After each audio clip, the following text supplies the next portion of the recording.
E as relações de trabalho lá? Porque quando a gente vê, por exemplo, a gente está tendo aquela discussão da escala 6 por 1 aqui no Brasil, redução de jornada de trabalho, né? Até mesmo para algumas empresas adotar um modelo flexível. E tem empresas que podem tocar ali uma redução de mercado na jornada de trabalho. Na China, quando a gente pesquisa, pelo menos quando aparece na internet, né? Fala que lá o pessoal trabalha das 9 da manhã às 9 da noite, 6 dias por semana. Então, tipo, é uma jornada de trabalho. É uma jornada de trabalho enfim, de 12 horas lá, que o cara encara. E o povo trabalha mesmo. Tipo, eles vão lá, trabalham. É como se eles estivessem. Eles estivessem, tipo, numa fase ali de construção ainda, né? De um Olha, futuro tecnológico é o mais seguinte, promissor. os detratores da China colocam essa questão da China ter jornadas extenuantes de trabalho e tal. Até certo ponto eles estão certos. Realmente, durante muito tempo, de 78 para cá, as jornadas de trabalho na China foram altamente precarizadas, né? Existia níveis de exploração absurdos, né? Jornada 996, cidades dormitórios. Eu tô falando aqui, não é para passar pano para a China, não. Aconteceu e até hoje tem cidades dormitórios, não. Fábricas dormitório, né? Então o cara saía do interior e ia para a cidade, ao invés de alugar uma casa, ele dormia no próprio Dormia no próprio trabalho. Só que o que está acontecendo na China, né? Essa cultura de superexploração, vamos falar nesses termos, tem diminuído muito ao longo do tempo, por uma série de motivos. Primeiro, que as pessoas eram camponeses,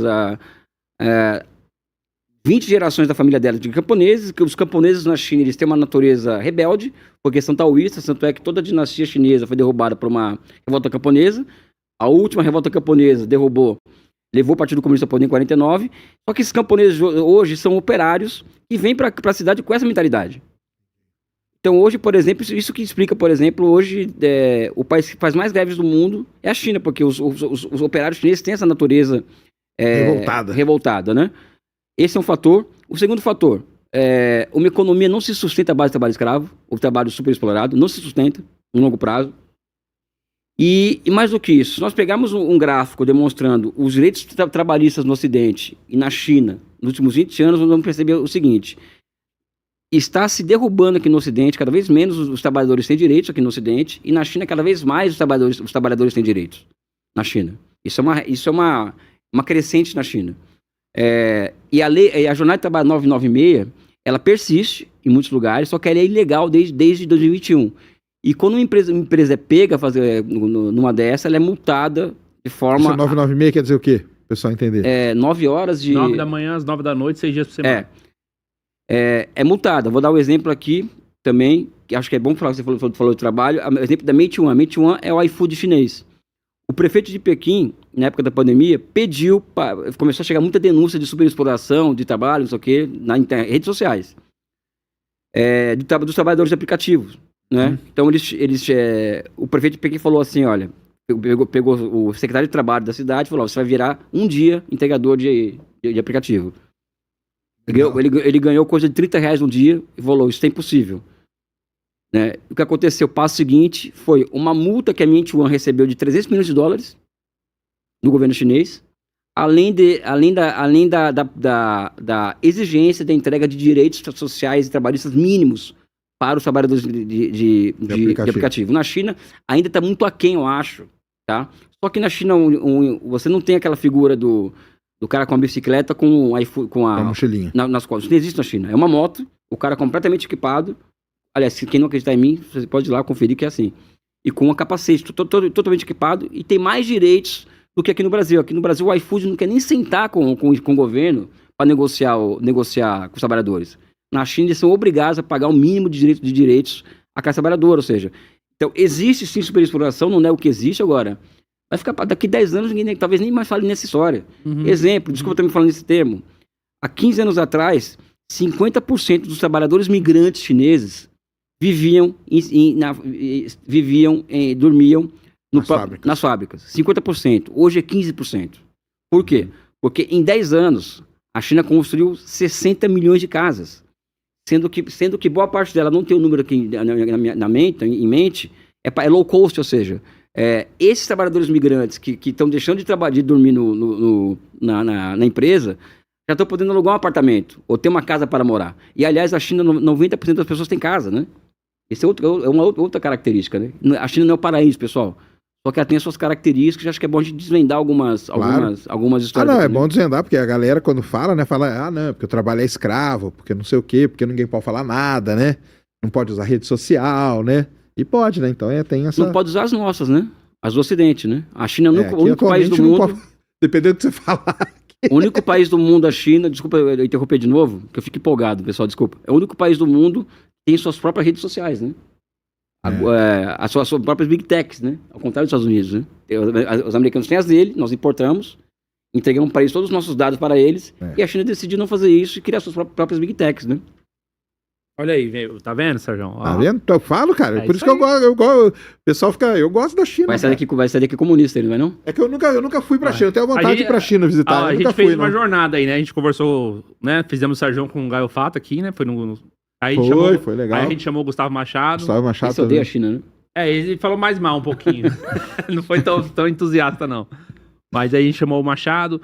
Quem muito entusiasta da China que veio aqui foi o Kobori, né? Então agora o Elias, né, pra fechar. Cara, mas é porque assim, no mundo atual que a gente é assim, você olhar para o exemplo, isso aí tudo que o Elias tá falando, né, todo o exemplo, e aí é óbvio, né, não é mil maravilhas, mas tem toda essa parte histórica. Imagina que todo mundo veio do campo para trabalhar. Óbvio que isso aí não é do dia pra noite que vai mudar. Só que eles não importam com isso. Isso é que é demais. Essa mentalidade deles é que é sensacional. Obviamente que a mentalidade deles está fundamentada em toda uma mudança que aconteceu. Mas isso é muito bom, porque eles sabem que daqui tantos anos, X% só vai ter X% dormindo na fábrica. A grande maioria já vai ter condição de comprar casa. Teve que passar por um pedaço aqui onde a maioria dormia na fábrica? Passou. Mas esse pedaço já passou também. Então eles vão levando. Eles estão sempre, cara, olhando para frente, indo para frente. Talvez isso aí pode ser um negócio até cultural, mas muito antigo da China mesmo, entendeu? Com raízes muito mais antigas mesmo do povo chinês, entendeu? Mas isso é sensacional, cara, porque tá sempre olhando para frente e vai sempre crescendo, cara. Vai sempre crescendo e vai indo. Quando a China pousou no lado oculto da Lua, em 2019, eu tava transmitindo ao vivo. E o cara lá, não era o presidente, ele era tipo um ministro lá de ciência e tal. Eu tava transmitindo a TV chinesa, entendeu? E ele foi lá e falou assim, nós estamos pousando aqui porque nós vamos vir aqui para produzir o combustível do futuro. Nós estamos começando hoje e daqui 30, 40 anos nós vamos estar produzindo. Então, cara, você vê que o cara chega e fala isso.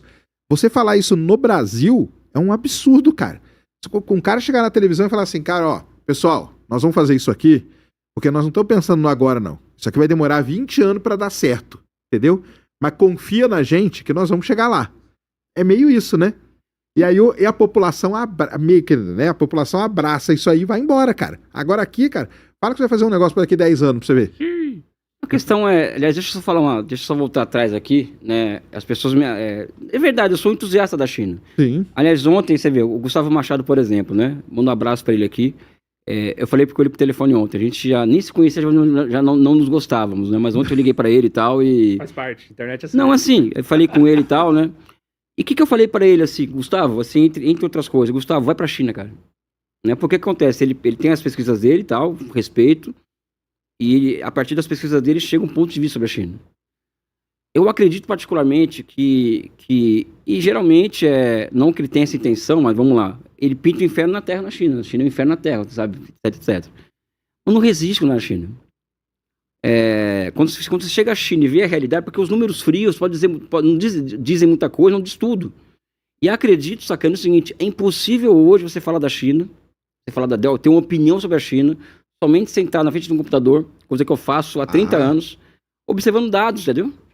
Não, sabe? Eu acho que isso é fundamental. Falei com ele ontem. Legal. Isso é fundamental. Eu acho que esse trabalho de ver os dados e tal, de confrontar, eu acho que é fundamental. Mas a realidade chinesa pode mostrar muito além dos dados. Por quê? Até porque a estrutura de propriedade da China ela é completamente diferente da de um país capitalista. E isso, quando eu falo de propriedade, isso diz muito sobre o país. Vou dar um exemplo aqui, por exemplo, né? A questão do transporte. Então, o trabalhador chinês ganha um salário X, que é baixo, etc. Talvez o Gustavo fale isso por aí e tal. Só que não fala, por exemplo, o nível de subsídio do transporte na China. Não se fala, por exemplo, que hoje você com R$5 você come um prato feito na China maravilhoso. R$5 mesmo, a depender do lugar. Né? Isso não está em um cálculo, isso não estão nos dados, muitas vezes, como está se colocando. Né? Por exemplo, as empresas chinesas elas são estatais, mas nem tanto. Pessoal, quem controla o Estado é o Estado. Pode ser de capital aberto, mas quem controla o Estado. Isso daí. Né? E a questão de ser entusiasta, não é questão de ser entusiasta em si. Cara, em 49 a China tinha 90% de analfabetos. Em 49 a China era o país mais pobre do mundo. Em 49 a China tinha uma expectativa de vida de 35 anos de idade. Hoje é 79, passou dos Estados Unidos. A China eliminou a pobreza extrema. Né? A China tem taxas decrescentes de mortalidade infantil, por exemplo. Né? Isso em um mundo, e mais, falando das pessoas aqui acreditarem, né? Existem pesquisas que os americanos fazem que demonstram que enquanto no Ocidente cerca de 20% das pessoas, Estados Unidos, Inglaterra, Alemanha, somente 20% acreditam na política. Na China é o oposto. 80% das pessoas, daí para cima, um pouquinho para baixo, acreditam na política. E para mim, a métrica de uma sociedade, você mede o pulso de uma sociedade a partir do quê? Essa sociedade acredita na política? Tem fé na política? É isso. Quando você tem fé na política, aquele Estado estava dizendo que daqui a 10 anos as coisas vão melhorar, e eles vão entregar, eles entregam. Aqui no Brasil, não. Exatamente. Então, a China ela tem essa possibilidade do seguinte, ela cumpre o que ela coloca que vai fazer. Né? Então, reitero aqui ao Gustavo, que agora a gente está... Né? Vai à China. Vai à China, que eu acho que é uma viagem fundamental, né? Para tirar conclusões mais profundas sobre aquela realidade, inclusive. Claro. Gustavão que gravou com a gente 30 contra 1 no domingo. É bom avisar pro pessoal que vai sair já. Ah, é? Gravamos debate com ele, fizemos 2 debates. Um sobre Israel e Palestina. Opa. Pegou fogo isso daí também. Foi muito Imagina. bom. E aí, fizemos depois do 30 contra 1. E posso falar, o nível do pessoal foi bom, hein? Contra o Gustavo. Até ele se impressionou. Foi legal pra caramba. Bom. Pra falar sobre isso daí, em breve vai sair no canal aí, o pessoal já sabe. Ele é inteligente. Eu volto a dizer aqui, eu tenho milhões de divergências com ele. Mas aí já tá tudo certo. Não, mas é um cara inteligente, um cara capaz, ele é um cara estudioso, né? Não tá brincando em serviço e tal. Discordar é normal, entendeu? Acho que nós temos que respeitar as pessoas, mesmo com imensas diferenças. Eu acho que ele tem um trabalho sério, né? Posso não concordar com a linha política dele, não concordar com as opiniões dele, mas isso não desabone nada, né? A sua capacidade intelectual, né? Show.